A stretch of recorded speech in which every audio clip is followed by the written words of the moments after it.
देखिए, हम ये बात लगातार कहते रहे हैं कि केजरीवाल जी और उनकी सरकार, चाहे वो दिल्ली में है या पंजाब में है, वो लगातार दलितों के हकों के ऊपर कुठाराघात कर रहे हैं। वो सपने तो कुछ और दिखाते हैं और करना उनको बिल्कुल विपरीत है। जैसा कि आप जानते हैं कि पिछले लगभग 10 साल से आज केजरीवाल जी यहां पर सरकार में हैं और पंजाब में 3 साल से सरकार में हैं। एक भी राज्यसभा का मेंबर कोई भी दलित समाज से या माइनॉरिटी से इन्होंने स्थान देने का काम नहीं किया। और जब जब कोई भी दिक्कत होती है, परेशानी होती है, अगर हमारे लोग उसके ऊपर हक की लड़ाई के लिए अपनी लड़ाई आगे लड़ना चाहते हैं तो कभी उनको निकाल दिया जाता है, कभी उनको जो भी आवाज उठाने की कोशिश करता है। और उसमें मैं नाम लेना चाहूंगा राजेंद्र गौतम जी, जब उन्होंने दलितों की लड़ाई लड़ने के लिए कमर कसी तो उनको बाहर का रास्ता दिखा दिया गया। इसी प्रकार से जो राजकुमार आनंद हैं वो इस पार्टी को छोड़कर चले गए इन्हीं इल्जामों के साथ कि दलित विरोधी हैं। आपने देखा होगा कि ये प्रचार के लिए 5 करोड़ रुपए की राशि इन्होंने खर्च की, सिर्फ वो क्या स्कॉलरशिप के, और दिया केवल 25 लाख 4 लोगों को। हाँ, केवल 4 लोगों को और विज्ञापन में 5 करोड़ रुपए खर्च कर दिए गए। तो ये इस तरीके की नीति हमेशा लागू करते रहे हैं।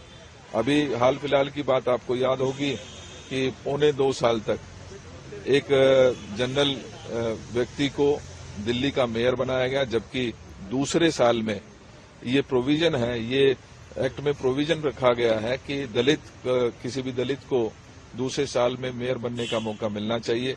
जब हमने दबाव बनाया, जब हमने प्रेशर बनाया, तब जाकर उन्होंने मात्र 4 महीने के लिए एक दलित को मेयर बनाने का काम किया है।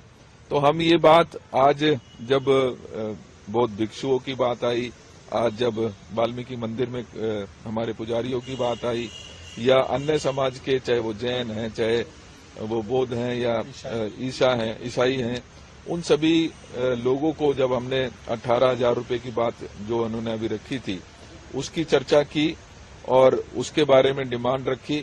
भाई उदित राज जी के नेतृत्व में जब बौद्ध भिक्षु उनसे मिलने के लिए कोशिश की तो उनको डिटेन कर लिया जाता है। लोकतंत्र में अपनी आवाज रखने का हक सबको है। हम ये आवाज लगातार बने रहेंगे जब तक हमारे हकों को हम ले नहीं लेते, तब तक ये लड़ाई जारी रहेगी। और मैं ये कहना चाहता हूं कि केजरीवाल जी, आपका जो चेहरा है वो अब सामने आ चुका है। आप दलित विरोधी हैं, आप माइनॉरिटी विरोधी हैं, आप जो पिछड़ा व्यक्ति है उसके बिल्कुल खिलाफ काम करने का काम करते हैं। मैं आपको ये कहना चाहता हूं कि ये आरएसएस से अपनी गाइडेंस लेना बंद कर दीजिए। अपना जो दिल्ली की बढ़ोतरी के लिए, दिल्ली के जो जरूरत है उसके अनुसार अगर आप काम नहीं करेंगे तो दिल्ली की जनता आपको एक्सपोज तो कर ही चुकी है। 2025 में आपको बाहर का रास्ता दिखाने का भी काम करेंगे।